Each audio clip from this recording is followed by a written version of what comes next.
الحمد لله رب العالمين والصلاة والسلام على سيدنا وشفيعنا بالقاسم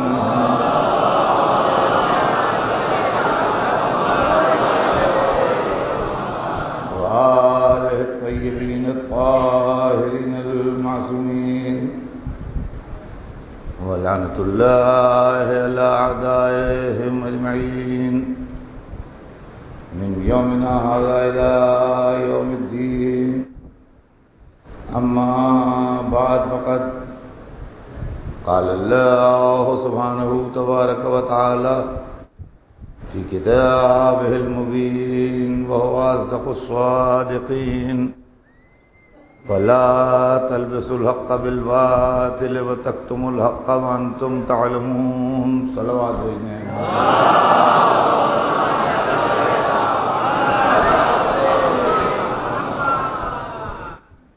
ارشاد ہے جناب رب العزت ہے کہ اور حق کو باطل میں نہ ملاؤ اور حق کو نہ چھپاؤ جبکہ تم جانتے ہو. یعنی جانتے بوجھتے ہوئے حق کو چھپانا یا جانتے بوجھتے ہوئے حق کو باطل میں ملانا یہ مزاج مشیت کے اور احکام قرآن کے خلاف ہے. ہم اس آیت کی روشنی میں ان کے حق کی بات کرنے جا رہے ہیں جن کو قرآن نے حق کہا ہے.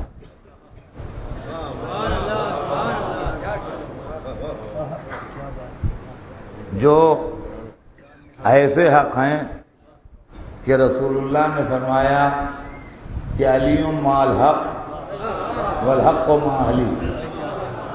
علی حق کے ساتھ ہیں، حق علی کے ساتھ ہے. یہ وہ رسول کہہ رہا ہے جو بغیر وحی بولتا نہیں. اس کا مطلب یہ ہے کہ یہ وحی ربانی کے اشارے سے بات کہی جا رہی ہے کہ علی کون ہے سمجھ لو. علی مع الحق، علی حق کے ساتھ ہیں. علی مع الحق، علی حق کے ساتھ ہیں. والحق مع علی، اور حق علی کے ساتھ. اب اس کے بعد کا جو ٹکڑا حدیث کا ہے وہ غضب کا ہے. ارشاد فرماتے ہیں اللہم ادر الحق حیثما دار.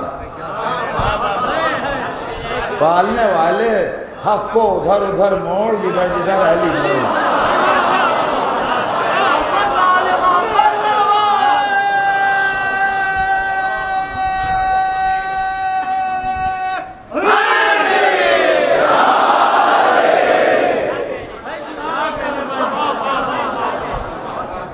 حق کو ادھر ادھر موڑ، حق کو ادھر ادھر موڑ جدھر جدھر علی مڑے. اب اس سے چند باتیں پیدا ہوتی ہیں ذہن میں.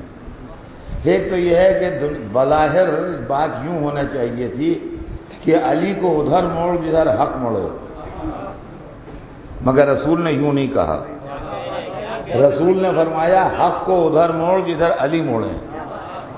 دیکھیے جو آگے چلے گا، پیچھے چلنے والا ادھر موڑے گا جدھر وہ موڑے.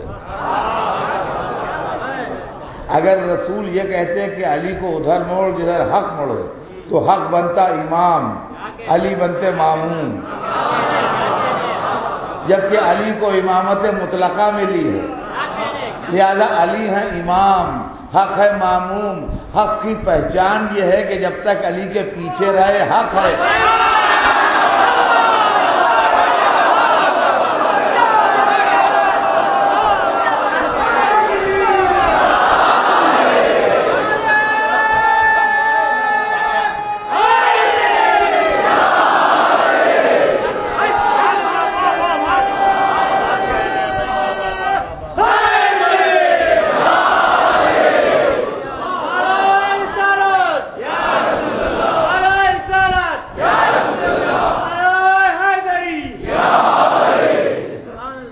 حق کی پہچان یہ ہے کہ جب تک علی کے پیچھے چلے حق ہے، اور اگر قدم آگے بڑھا دے تو باطل ہو جائے گا۔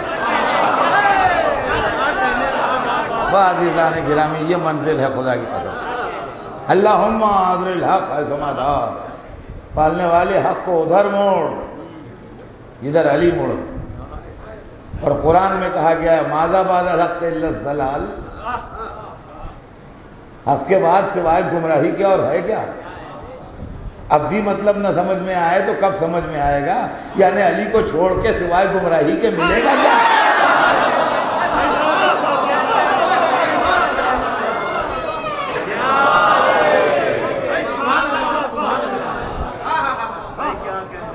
علی کو چھوڑ کے گمراہی کے علاوہ ملے گا کیا؟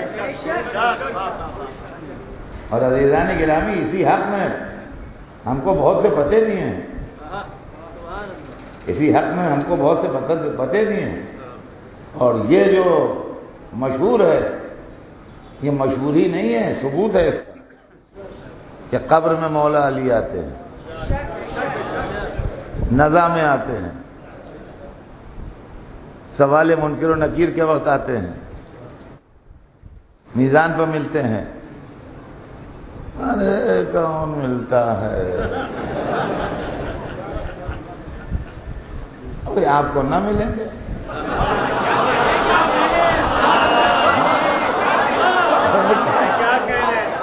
اس میں جھگڑا کا ہے گا؟ دشمنوں پر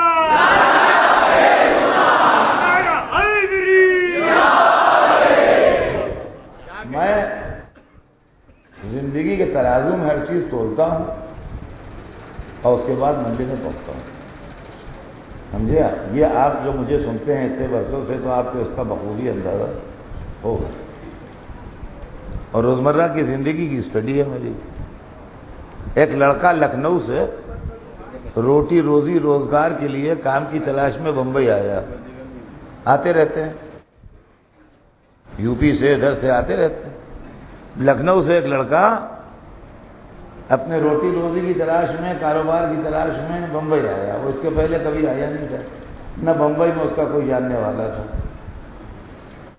کوئی جاننے والا نہیں تھا، قسمت آزمائی کے لیے بمبئی آیا۔ جب وہ چلنے لگا تو اسٹیشن پر اس کے دوست نے ایک اتے سے پرچے پر اس کو ایک موبائل نمبر لکھ کے دے دیا اور کہا یہ موبائل نمبر ہمارے ایک دوست کا ہے جو بمبئی میں رہتا ہے، جا کے ٹیلی فون کرنا، ہو سکتا ہے وہ کچھ تمہاری مدد کر دے۔ آپ یقین مانیے کہ وہ کلیجے سے لگائے ہوئے لائے گا اس پرچے کو۔ اب وہ موبائل نمبر ملے نہ ملے، وہ آدمی مدد کرے نہ کرے، وہ سب بات کی باتیں ہیں، لیکن جب تک وہ بمبئی میں ویٹی پر اترے گا اس وقت تک وہ کلیجے سے لگائے رہے گا، اس لیے کہ وہ اتنا سا کاغذ کا پرچہ جس پر ایک موبائل لکھا ہے اس کے لیے بہت بڑا آسرا ہوگا۔ عزیزان گرامی، اسی لیے ہم کہتے ہیں کہ جب اتنا سا پرچہ جس پر ایک موبائل لکھا ہوا ہے، کوئی یقینی نہیں کہ وہ مل جائے، کوئی یقینی نہیں کہ وہ مدد کر دے، کوئی یقینی نہیں کہ اب وہی نمبر چل رہا ہو اس کے پاس، لیکن پھر بھی اس کو کلیجے سے کسی آسرے پر لگائے ہیں، تو اگر آدمی ایک اتنا سا موبائل کا نمبر کلیجے سے لگائے ہوئے بمبئی آ سکتا ہے، تو اگر ہم 14 معصوموں کو کلیجے سے لگائے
محترم، مسئلہ یہ ہے کہ کہاں کہاں ملاقات ہوتی ہے، کہاں کہاں ملتے ہیں، اور یہ حق کہاں کہاں کام آتا ہے۔ دنیا میں تو بہت کچھ ہے، لیکن آخرت میں جہاں کوئی مددگار نہ ہو، جہاں کوئی ساتھی نہ ہو، دولت کا مظاہرہ قبر تک رہا، اولادوں نے آنسو پوچھ کے رخصت کر دیا، دوست اور عزیز افسوس کرتے ہوئے ہٹ گئے، اب اکیلے مسافر کو جانا ہے۔ کتنا ہی زیادہ دوستی کسی سے کیوں نہ ہو، کتنی ہی زیادہ قرابت کسی سے کیوں نہ ہو، کوئی آگے ساتھ چلنے پر تیار نہیں ہے۔ ہم کیسے بھلا دیں علی کو جنہوں نے ایسے موقع پر آنے کا وعدہ کیا؟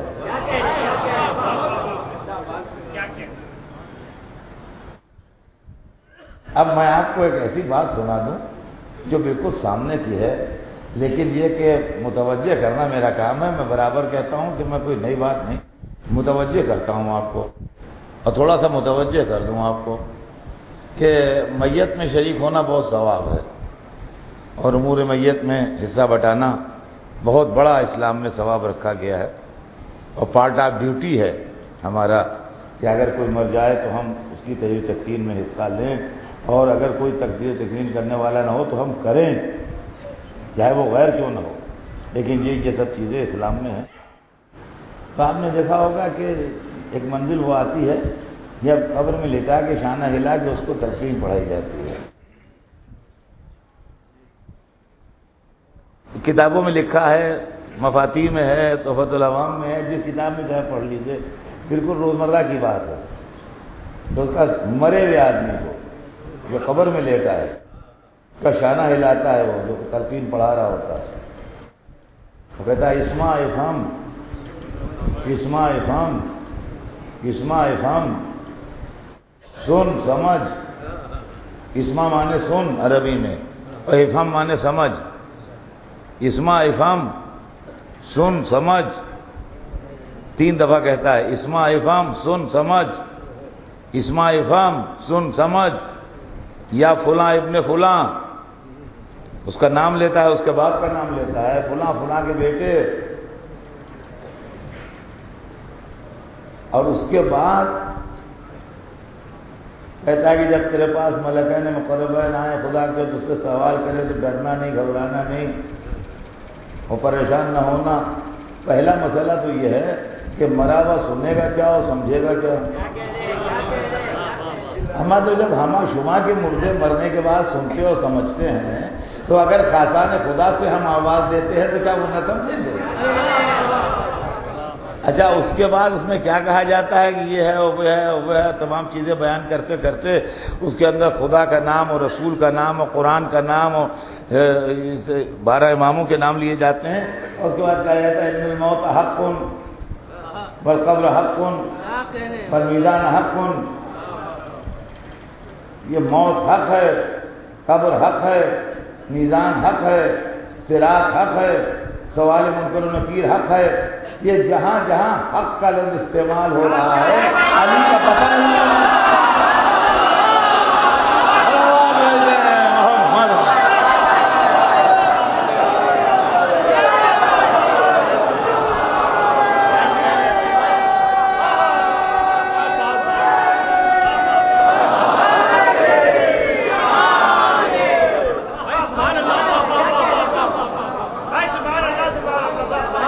حدیث سے اس کو ملائیے، ان الموت حق، موت حق ہے، علی مال حق والحق علی۔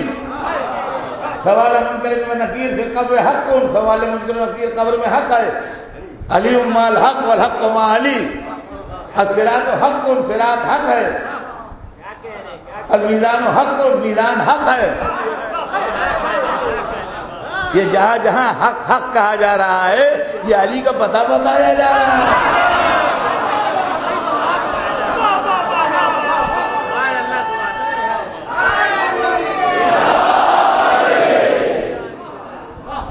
بھیا ہو جو بھی، امید پر دنیا قائم ہے۔ لیکن مثل مشہور ہے کہ امید پر دنیا قائم ہے۔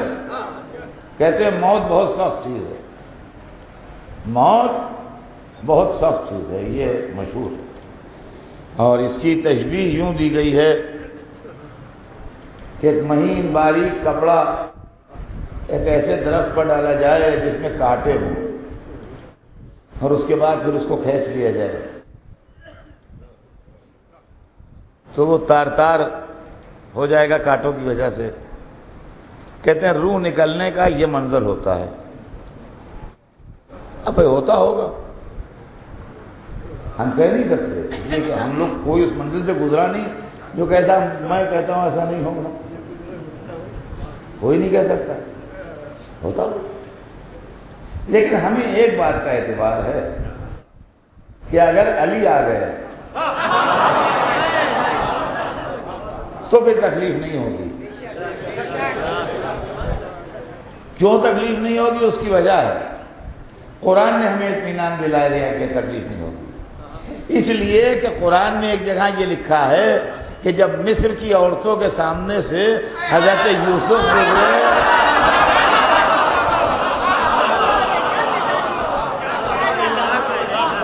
فَقَطَّعْنَا أَيْدِيَهُنَّ، تو انہوں نے اپنی چھریوں سے اپنے ہاتھ کاٹ لیے، انگلیاں کٹتی رہیں، عورتیں محو جمال یوسف رہیں، تکلیف نہ ہوئی۔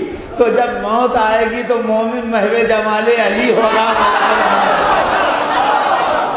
سلام بھیجیں محمد۔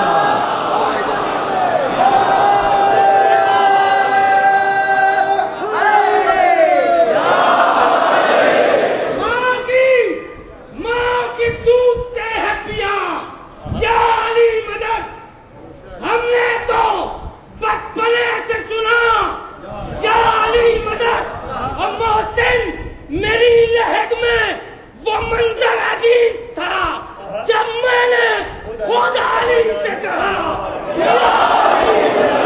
دونوں ہاتھ بلند کر کے حیدری نعرہ نعرہ حیدری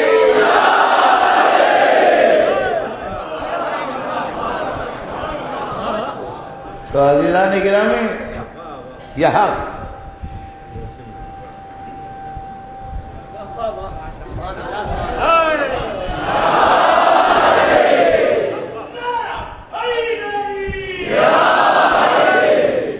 یہ حق کی بات ہے۔ حق، موت حق ہے، قبر حق ہے۔ کیا ہمارا ہے تو ہم آئیں گے، ہماری کیا مجال ہے جو ہم بلائیں؟ قمبر کو تو بلا نہیں سکتے، علی تو بڑی چیز ہے، کیا ہستی ہے ہمیں یہ بلائیں؟ یہ ان کا کرم ہے جو انہوں نے کہا ہے ہم آئیں گے۔ ہماری ہمت تھوڑی ہے کہ ہم کہیں تشریف لائیے، ارے کہاں علی کہاں ہم، انہوں نے کہا ہم آئیں گے۔ لیکن اگر آئیں گے تو مشکل آسان بھی ہو جائے گی، اس لیے کہ جو سوال ہونا ہے وہ تو ہوں گے، وہ تو حق ہیں، وہ تو پیپر تو بھرا جائے گا، لیکن یہ کوئی پریشانی نہیں ہے، اس لیے کہ فرشتے آئیں گے تحقیق ایمان کے لیے کہ مرنے والا مومن ہے کہ نہیں۔ جب کل ایمان کو قبر میں بیٹھے دیکھیں گے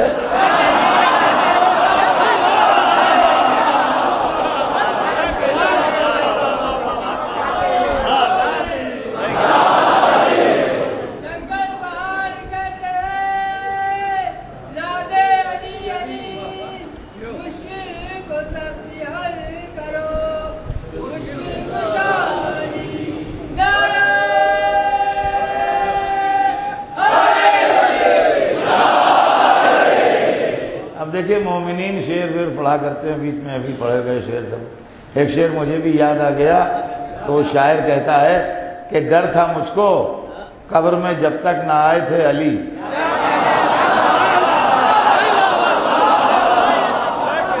ڈر تھا مجھ کو قبر میں جب تک نہ آئے تھے علی، اب فرشتے ڈر رہے ہیں گفتگو کرتے ہوئے۔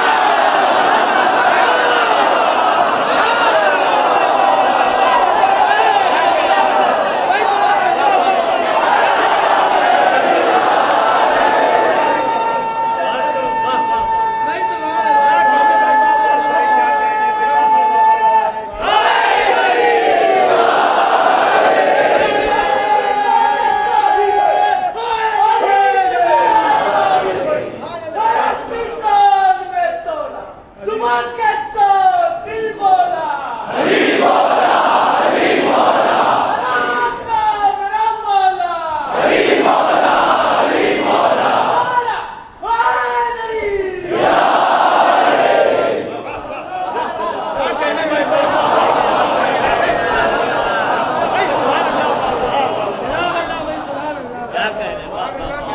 فرشتے ڈر رہے ہیں تو عزیزان گرامی، موت حق، قبر حق، والمیزان حق کن، میزان حق۔ میزان اس ترازو کا نام ہے جہاں اعمال تولے جائیں گے۔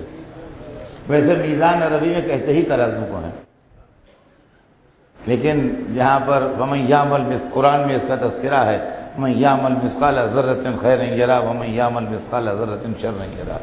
جو ذرہ برابر خیر کرے گا وہ بھی دیکھے گا، اور جو ذرہ برابر شر کرے گا وہ بھی دیکھے گا۔ کہ وہاں میں مل جاؤں گا۔ دیکھیے، میں جو بات کہتا ہوں وہ اتنے کا ذمہ دار ہے۔ ہم محتاج شفاعت ہیں، علی مجبور شفاعت نہیں ہے۔ ان کو مجبور نہیں کیا جا سکتا کہ وہ ہماری شفاعت کریں۔ ہم محتاج ضرور ہیں ان کی شفاعت کے، ہماری محتاجی میں کوئی شک نہیں، لیکن وہ ہماری مدد کریں نہ کریں ان کی اپنی مرضی، وہ مجبور نہیں ہے۔ ہم محتاج ہیں، وہ مجبور نہیں، لیکن امید ہے، آسرا ہے۔ علی علی کہنے سے امید بن گئی ہے کہ شاید ہمیں نظر کرم سے دیکھ لیں، اس لیے کہ میزان میں اعمال تولے جا رہے ہوں گے۔ ان کا اتنے برس زندہ رہا ہے، نیکیاں کتنی کی ہیں؟ کا 10 لاکھ، 10 لاکھ نیکیاں۔ کا برائیاں کتنی ہیں؟ کا 15 لاکھ۔ تو برائیوں کا پلہ بھاری ہے، نیکیوں کا ہلکا ہے نا؟ تو اب سزا ملے گی اس کی۔ برائیاں زیادہ ہیں، نیکیاں کم ہیں۔ یہی موقع شفاعت کا ہے۔ دیکھیے، شفاعت کا لفظ جو قرآن میں ہے اور شفاعت کو جو مجلسوں میں پڑھا جاتا ہے، یہی پراپر ٹائم ہے شفاعت کا، کہ برائیاں زیادہ نکل آئیں، نیکیاں ہماری کم رہ گئیں۔ اب یا تو سزا کاٹیں اور یا کوئی شفاعت کرے۔ تو یہاں پر پھر علی سے امید بندھی ہے، یہاں پر پھر علی سے امید بندھی ہے کہ اگر وہ ایک دفعہ نگاہ کرم سے دیکھ لیں کہ کیا معاملہ ہے، ان کا حضور اس کی نیکیاں گھٹ رہی ہیں، اعمال برائیاں بڑھ رہی ہیں۔ کہ کتنی؟ کہ 5 لاکھ نیکیاں کم ہو رہی ہیں۔ جناب امیر ہے نا،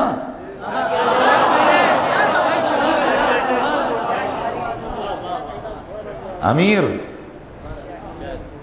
اگر اشارہ کر دیں کہ جتنی کمی ہے ہمارے حساب سے دے دو،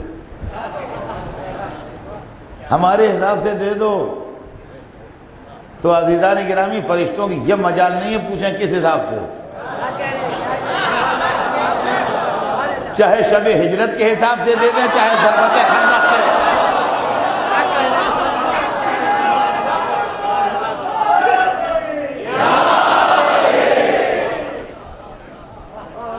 اور یہ نہ پڑھ کہہ دیجیے گا کہ یہ کہاں سے پڑھ دیا آپ نے، اس کی شرعی دلیل کیا ہے؟ شرعی دلیل اس کی ہمیں معلوم ہے، غلط نہیں پڑھ رہے ہیں۔ شرعی دلیل یہ ہے کہ ایک مومن مر جاتا ہے، اس کے بعد اعمال باقی ہوتے ہیں، دوسرا مومن اس کی طرف سے اعمال کرتا ہے تو اس کے کھاتے میں انٹری ہوتی ہے۔ ان کا 5 برس کی نمازیں قضا ہیں، لڑکے نے پڑھوا دیں، 5 برس کے روزے قضا ہیں، لڑکے نے رکھوا دیے، کا حج کو نہیں جا پائے تھے مرحوم، کسی کو ان کے بدلے میں حج کو بھیج دیا، تو عمل دوسرا کر رہا ہے، نامہ اعمال ان کا صاف ہو رہا ہے۔ تو اگر ایک مومن کا عمل دوسرے مومن کے کھاتے میں ٹرانسفر ہو سکتا ہے تو امیر المومنین کا عمل مومن کے کھاتے میں کیوں ٹرانسفر؟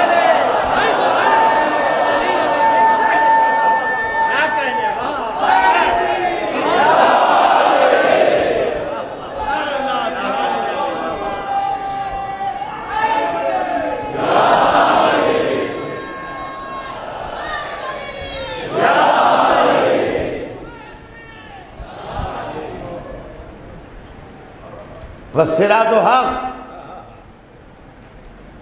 صراط حق ہے،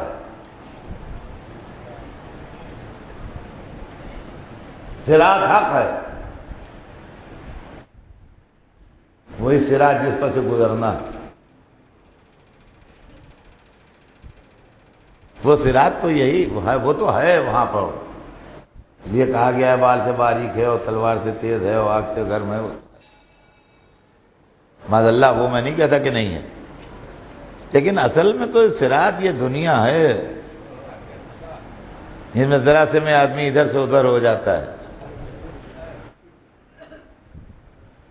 جو یہاں ٹھیک گزر گیا وہاں بھی ٹھیک گزر جائے گا، اور جو یہاں بھٹک گیا وہاں بھی بھٹک جائے گا۔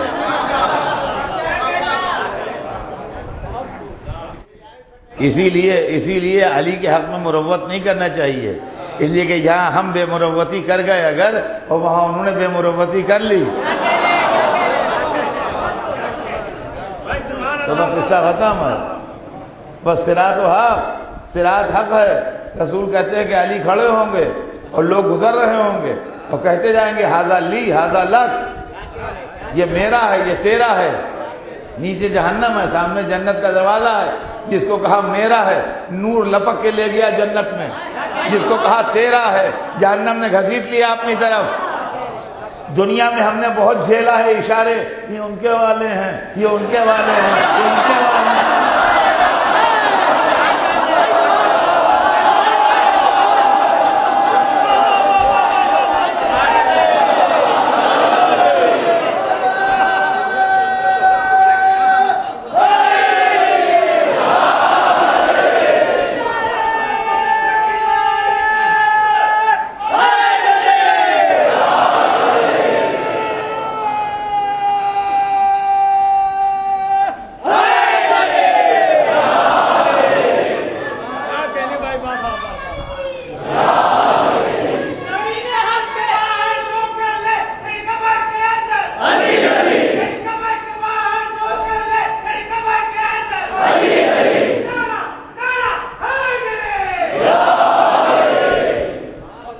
اب سمجھے آپ حق علی کیا ہے؟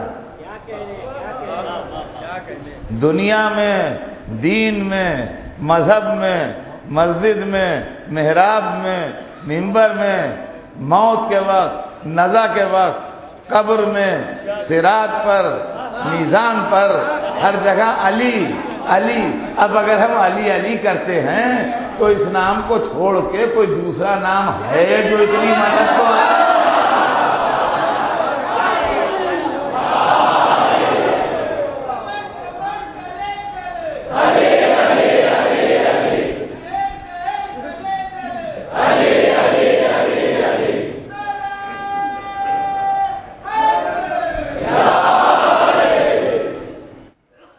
حق اہل بیت اور حق علی اور حق آل رسول، اس کے اوپر گفتگو ہوتی۔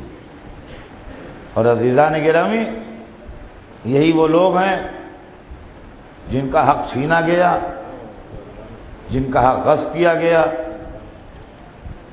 جن کا حق چھپایا گیا، جن کے واقعات پر پردے ڈالے گئے۔ گزر گئے دور، عہد بنی امیہ گزر گیا، حق علی کے خلاف کوششیں کرتے ہوئے، عہد بنی عباس گزر گیا، حق علی کے خلاف کوششیں کرتے ہوئے، ترک و تاتار کے دور گزر گئے، حق علی کے خلاف نعرے لگاتے ہوئے۔ مختلف دور گزرتے چلے گئے، لیکن جس طرح ذات علی میدان میں جمی رہی اسی طرح فضائل علی بھی میدان میں جمے رہے. نہ دشمنوں کے نرغے علی کو گرا سکے میدان میں اور نہ مخالفتیں علی کا کچھ بگاڑ سکیں علی کے بعد. اور آج اتنے لوگ جس نے اللہ کی راہ میں جہاد کیا، ان نے رسول کی نصرت کی،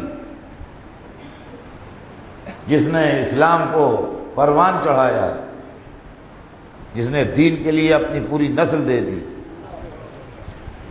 جس نے مذہب کے اوپر اپنی اولادوں کو قربان کر دیا،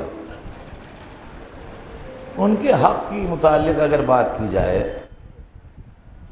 اور ان لوگوں کے تعلق سے بات کی جائے جنہوں نے رسول کو ایذائیں دی ہیں، جنہوں نے اسلام کی مخالفت کی ہے، جنہوں نے مذہب کا تماشا بنایا ہے، جنہوں نے دین کو کھلونا سمجھا ہے، تو اس کے اندر بگڑنے کی کون سی بات؟ یہ بات صحیح ہے کہ جو کچھ ہوا وہ ہوا، لیکن تاریخ کے خزانے میں سارے واقعات محفوظ ہیں اور کتابوں کے اندر ہر چیز ملتی ہے. آج نہ بنی امیہ کی دولت ہے، نہ بنی عباس کی حکومت ہے، نہ یزید کی فوجیں ہیں، نہ حجاج کے قید خانے ہیں، کچھ بھی نہیں ہے. اب آج سچی بات کہنے سے کون سی شے مانے ہے؟ ایک تو آدمی کو ہر زمانے میں سچی بات کہنا چاہیے، تلوار کی دھار پر سچ بولنا چاہیے، پھانسی کے تختے پر سچ بولنا چاہیے. لیکن خیر چھوڑیے، ہر آدمی کے پاس اتنا کلیجہ نہیں ہوتا، اتنا دل نہیں ہوتا، ہر ایک کے بس میں یہ نہیں ہے کہ اپنی اولادوں کو کٹوا دے، اپنی جائیداد بکوا دے، اپنا گھر کھدوا دے، اپنی جان دے دے. اب وہ جانے، خدا جانے، ہم نہیں کچھ بولتے اس میں. لیکن جب دور امن و امان آ جائے، جب دور سکون آ جائے، جب ایسا زمانہ آ جائے کہ آپ کو سینکڑوں طرح کے پروٹیکشن حاصل ہیں، اب تو سچی بات منہ سے نکالیے.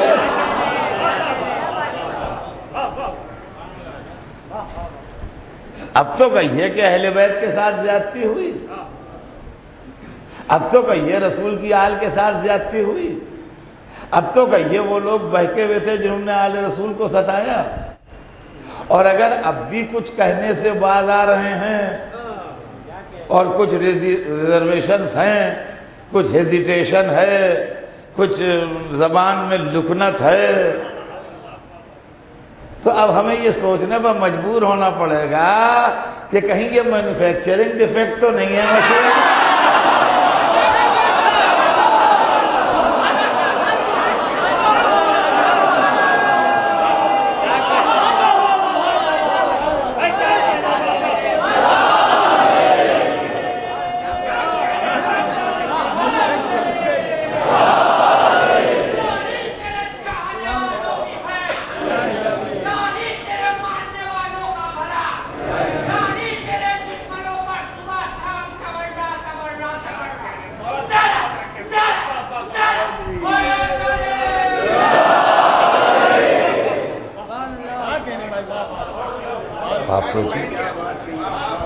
آپ سوچیے کہ یہ کیا ہے. بھلا تلبسوا الحق بالباطل، حق کو باطل میں نہ ملاؤ، حق کو باطل میں نہ ملاؤ. وتکتموا الحق، اور حق کو نہ چھپاؤ.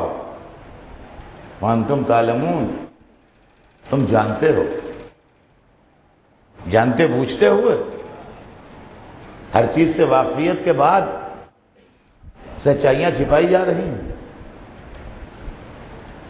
لوگ آل رسول کے خلاف حسن کے ہوتے ہوئے ابو سفیان کے بیٹے کے ہاتھ پر بیعت، حسین کے ہوتے ہوئے لوگ یزید کے ساتھ آل رسول کے ہوتے ہوئے آل امیہ تخت اقتدار پر، اور اس کے بعد عالم اسلام چپ، نہ کوئی صحابی بولتا ہے، نہ کوئی حافظ بولتا ہے، نہ کوئی حاجی بولتا ہے، نہ کوئی نمازی بولتا ہے، نہ کوئی روزہ دار بولتا ہے، سب خاموش ہیں۔ اسلام کس لیے آیا تھا؟ کیا اسلام اس لیے آیا تھا کہ مسلمان ساری دنیا کا مال کھاتے رہیں اور بیٹھے رہیں؟ اسلام دین علم ہے، اسلام دین شرافت ہے، اسلام دین انسانیت ہے، اسلام امن و امان کا دین ہے، اسلام سکون کا دین ہے، اسلام دولت کمانے کا نام نہیں ہے، اسلام گلے کاٹنے کا نام نہیں ہے، اسلام خون بہانے کا نام نہیں ہے۔ بادشاہوں کے ساتھ مولویوں نے مل کے جو طلسم بنایا، اس کے اندر بھولے بھالے عوام کو بہکا دیا۔ میں آئندہ مجلسوں میں آپ کے سامنے پڑھوں گا کہ کون کون سے معاملے ایسے ہیں جو پولیٹیکلی موٹیویٹڈ ہیں، اور کون کون سی ایسی معاملے ہیں اسلام کے اندر جو اس کے اندر سیاستوں نے اپنے جلوے دکھائے ہیں، جو طلسم بنائے گئے ہیں، جو فریب بنائے گئے ہیں، جس کے اندر 1400 برس سے ملت گرفتار ہے، اور اس کا نتیجہ یہ نکلا میرے دوستو کہ آج مسلمان علم سے محروم ہو گیا۔ سب سے بڑی بدنصیبی ملت مسلمہ کی یہ ہے کہ اس کے پاس علمی قحط ہے۔ مولویوں نے بادشاہوں کے ساتھ مل کے عوام کو اس لیے جاہل رکھا کہ اگر یہ پڑھ لکھ جائیں گے تو کہیں سچائیوں تک پہنچ نہ جائیں، کہیں حقیقتیں بے نقاب نہ ہو جائیں، کہیں اصلیتیں واضح نہ ہو جائیں، کہیں تخت ڈگمگانے نہ لگیں، کہیں کرسیاں الٹ نہ جائیں، لہذا لوگ بے وقوف رہیں۔ عزیزان گرامی، سوچنے کا قابل بات ہے۔ آپ تاریخ پڑھیے تو آپ کو ایک ایک چیز کا اندازہ ہو جائے گا کہ علی کو چھوڑ کے لوگوں نے جہالت کا دامن تھاما، رسول نے جو اسلامی قیادت بحکم خدا غدیر خم میں مولا علی کے حوالے کی تھی، من کنتم مولا ہو فہذا علی مولا کہتے،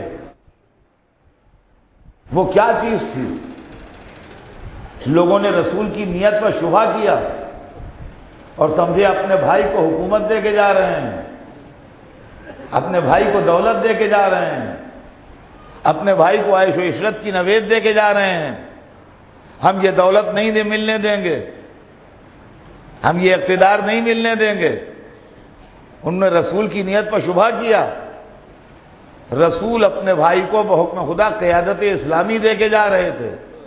قیادت اسلامی میں زہر کا پیالہ پینا پڑتا ہے، قیادت اسلامی میں گھر جلوانا پڑتا ہے، قیادت اسلامی میں بچے ذبح کروانا پڑتے ہیں، قیادت اسلامی میں سر پر تلوار کھانا پڑتی ہے، قیادت اسلامی میں گلے کٹوانا پڑتے ہیں۔ رسول جانتے تھے کہ ہر خاندان میں اتنا کلیجہ نہیں ہے کہ یہ سب کرے۔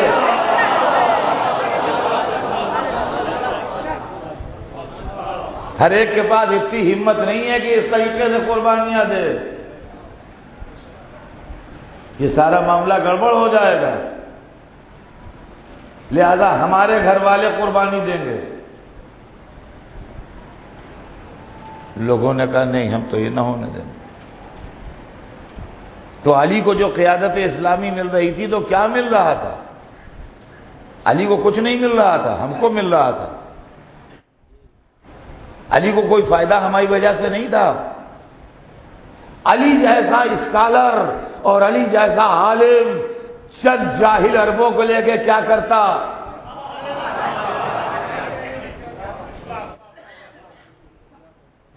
یہ چوپایوں کی بھیڑ لے کے علی کو کیا فائدہ پہنچتا؟ فائدہ ہم کو ملتا کہ ہمارا جہل علی کی وجہ سے دور ہوتا، ہماری بزدلی علی کی وجہ سے دور ہوتی، ہماری ناسمجھی علی کی وجہ سے دور ہوتی، ہماری خطائیں علی کی وجہ سے دور ہوتی۔ لوگوں نے علی کو چھوڑ دیا تو چھوڑ دیا۔ بہترین کوئی کتاب رکھی ہوئی ہے، چھوڑ دے آدمی، تو کتاب کا کیا بگڑے گا؟ کیا اس کے الفاظ مٹ جائیں گے؟ کیا اس کے اندر جو علمی مطالب ہیں وہ غائب ہو جائیں گے؟ قرآن تو ہے مسلمانوں کے پاس، قرآن تو ہے مسلمانوں کے پاس، کیا کوئی قرآن سے بڑھ کے کتاب ہو سکتی ہے؟ تصور ہے کوئی آپ کے دماغ میں قرآن سے بڑھ کے بھی کوئی کتاب لکھی جائے گی؟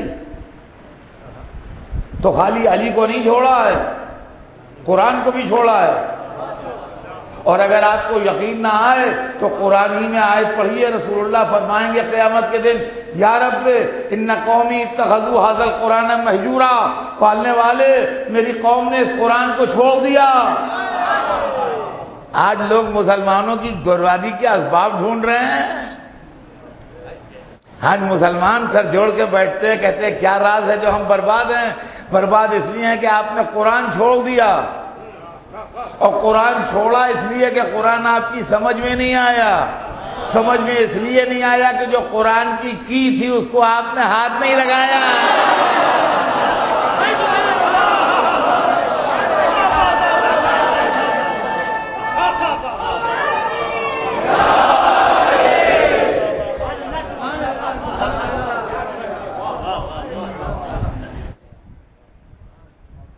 جس کے ذریعے قرآنی علوم ملتے، جس کے ذریعے قرآنی فائدے ہوتے آپ کو، جس کے ذریعے قرآن کی باتوں کا پتہ لگتا ہے آپ کو، آپ نے ان کو چھوڑ دیا۔ قرآن میں تو بے شک سب کچھ، لا رد ولا یابس الا فی کتاب مبین، کوئی خود کو تر ایسا نہیں ہے جو کتاب مبین میں نہ ہو، کوئی خود کو تر ایسا نہیں ہے جو کتاب مبین میں نہ ہو۔ تو ہے تو نکالیے، کوڈ ہے، ڈی کوڈ کرنا جانتے ہی نہیں۔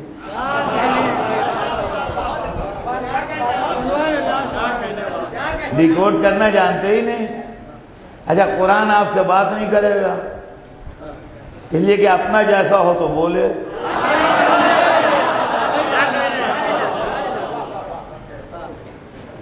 ایسے ویسوں سے وہ بات ہی نہیں کرتا۔ قرآن رکھا ہوا ہے، میں اکثر و بیشتر میری پرانی مثال ہے، نئی نہیں ہے، مگر دوہرا دوں کہ مسلمان کی حالت یہ ہے کہ ایک بہت بڑی تجوری جو بند ہے اور لاکھ لگے ہوئے ہیں اس کے اندر، وہ رکھی ہوئی ہے، اور یہ اس کے سامنے لیٹے ہوئے ہیں، وہ کہہ رہے ہیں اس میں اتنی دولت ہے کہ ہم امریکہ یورپ سب خرید سکتے ہیں، پورا یونائٹڈ اسٹیٹ خرید لیں، پورا یو کے خرید لیں، پورا یورپ خرید لیں، اور اربوں کے سارے تیل کے چشمے خرید لیں۔ اتنے بڑے بڑے ڈائمنڈ ہیں اس میں، اتنے بڑے بڑے یاقوت، روبی، ایسا گولڈ ہے اس میں، دنیا میں ویسا گولڈ کہیں پایا نہیں جاتا۔ ہمارا سویرے سے چائے نہیں پیے، ایک چائے پلواؤ۔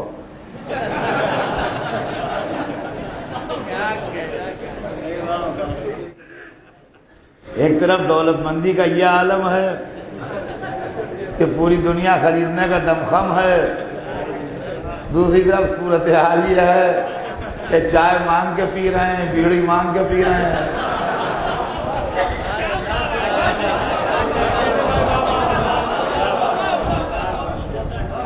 یہ ہے کیا چکر صاحب، ہمیں سمجھائیے یہ کیا مصیبت ہے؟ مانگ مانگ کے چائے پی جا رہی ہے، مانگ مانگ کے بیڑی پی جا رہی ہے، اور بیمار پڑ گئے ہیں تو کوئی علاج کر دے، پیسے نہیں جو علاج کر سکے۔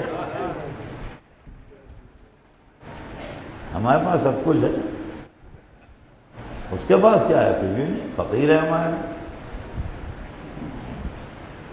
یہ سانحہ کیا ہوا؟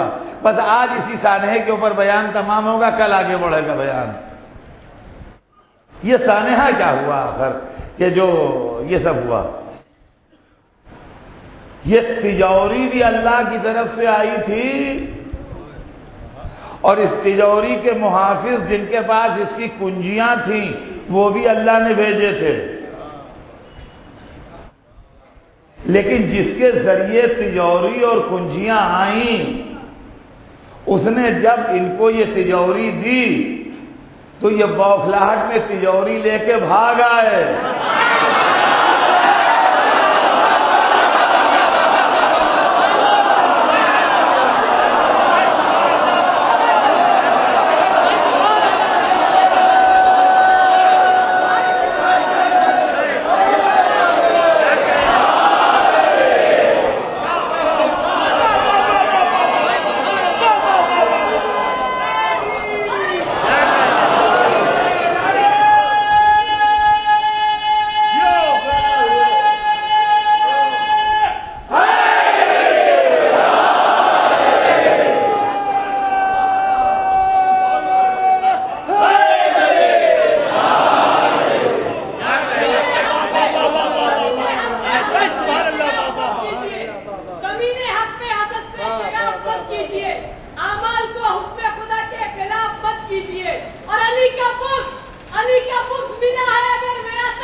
تو بھیا یہ سانحہ ہو گیا کہ تجوری لے کے بھاگ آئے، اور جو لایا تھا وہ کہتا رہا کنجیاں لیتے جاؤ، تو ان کا ہمیں تجوری کافی ہے، کنجیوں کی ضرورت نہیں۔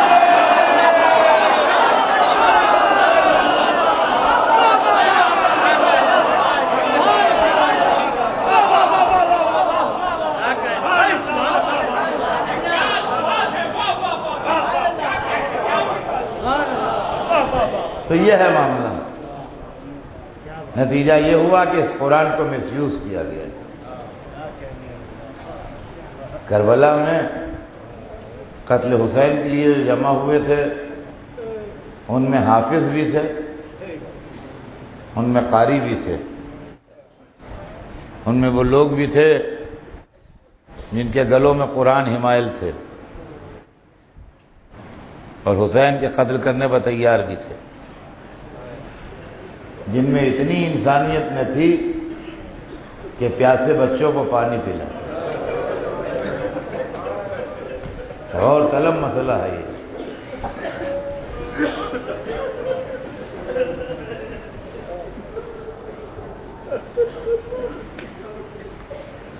انسانیت و شرافت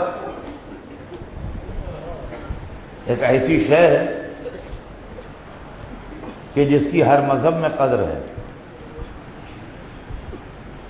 لیکن وہ لوگ کہ جنہوں نے رسول کو اپنی آنکھوں سے دیکھا بھی تھا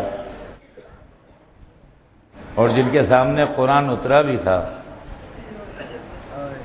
وہ دنیا کی لالچ میں یزید کی طرف سے چہروں پر نقابیں ڈال ڈال کے آئے۔ آپ زیارت عاشورہ پڑھتے ہیں، اس کے اندر یہ جملے موجود ہیں کہ لعن اللہ امۃ اسرجت والجمت وتنقبت وتحیت لقتالک۔ پڑھ لیجیے گا، عشرے کے دن یاد آ جائیں گے جملے۔ ہم ان سے بیزار ہیں، بری ہیں، جنہوں نے گھوڑوں پر سینے باندھی، جنہوں نے اپنی سواریاں تیار کی، جو مہیا ہوئے آپ کے قتل کرنے کے لیے، اور جنہوں نے اپنے چہروں پر نقابیں ڈالی۔ یہ نقابیں ڈالنے والے وہی تھے جو حسین کو رسول کی گود میں دیکھ چکے تھے، جو حسین کو رسول کے کاندھے پر دیکھ چکے تھے، جو حسین کو نماز کے عالم میں پشت رسول پر دیکھ چکے تھے۔ آج یہ دنیا کی محبت میں دین بیچ کے رسول کے نواسے کو قتل کرنے آئے، حسین سے لڑنے آئے تھے، اور اللہ اکبر، محمد کے نواسے نے شرافت کا وہ معیار قائم کیا کہ جس کی مثال دنیا میں نہیں ہے۔ دیکھیے، دوست کے ساتھ تو ہر ایک شرافت برتتا ہے، دشمن کے ساتھ شرافت برتنا معیار ہے۔ جب خطبہ پڑھا ہے تو کہا میں تم میں وہ چہرے دیکھ رہا ہوں جو مجھے میرے نانا کی آغوش میں دیکھ چکے ہیں، مگر ان کے نام حسین نے نہیں لیے، اس لیے کہ جب انہوں نے اپنے چہرے نقابوں میں چھپا لیے تھے تو حسین نے ان چہروں کو بے نقاب نہیں کیا۔ اللہ اکبر، کربلا میں حسین ابن علی کی شرافت نفس کے جو مظاہرے ہوئے ہیں وہ اپنی مثال آپ ہے تاریخ عالم میں۔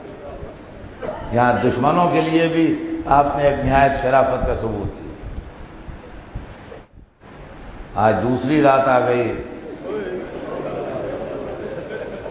دوسری محرم وہ تاریخ ہے جب حسین کا قافلہ کربلا پہنچ گیا۔ چلتے چلتے گھوڑا رکا، پوچھا اس زمین کا نام کیا ہے؟ کسی نے کہا نینوا، کہا اور بھی کوئی نام ہے؟ کسی نے کہا شت فرات، کہا اور بھی کوئی نام ہے؟ کہا ماریا، کہا نہیں اور بھی کوئی نام ہو۔ ایک نے کہا کربلا۔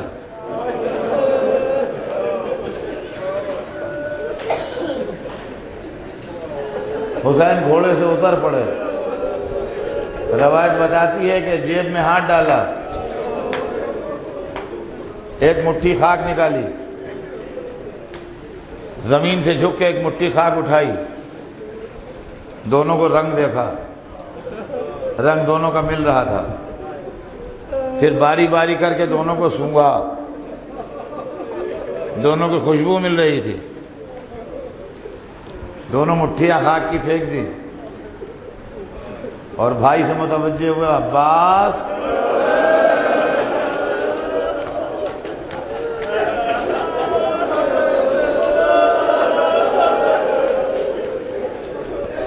بھیا، عباس سفر ہمارا تمام ہوا۔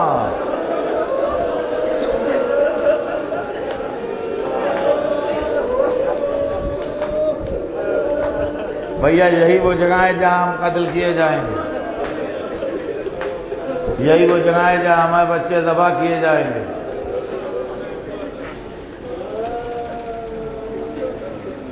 مجلس ہو رہی تھی، حسین پڑھ رہے تھے، عباس سن رہے تھے۔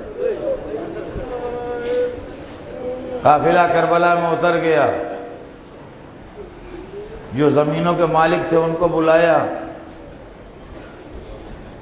کہا تم یہ زمین ہمارے ہاتھ بیچو گے؟ انہوں نے کہا ہاں بیچیں گے۔ کیا قیمت لوگے؟ جو انہوں نے اپنے منہ سے قیمت کہی، چکایا نہیں، جو منہ سے قیمت کہی وہ قیمت ان کو دے دی، اور اس کے بعد ان سے کہا کہ ہمیں یہاں رہنا نہیں ہے، یہ زمین ہم تمہیں کو واپس کر رہے ہیں، ہماری قبریں بنیں گی یہاں۔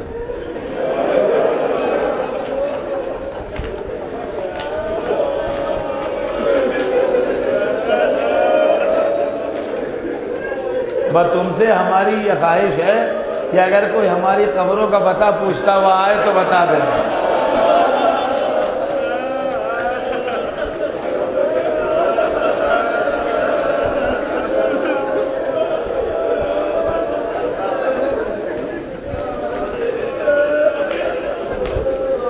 عباس نے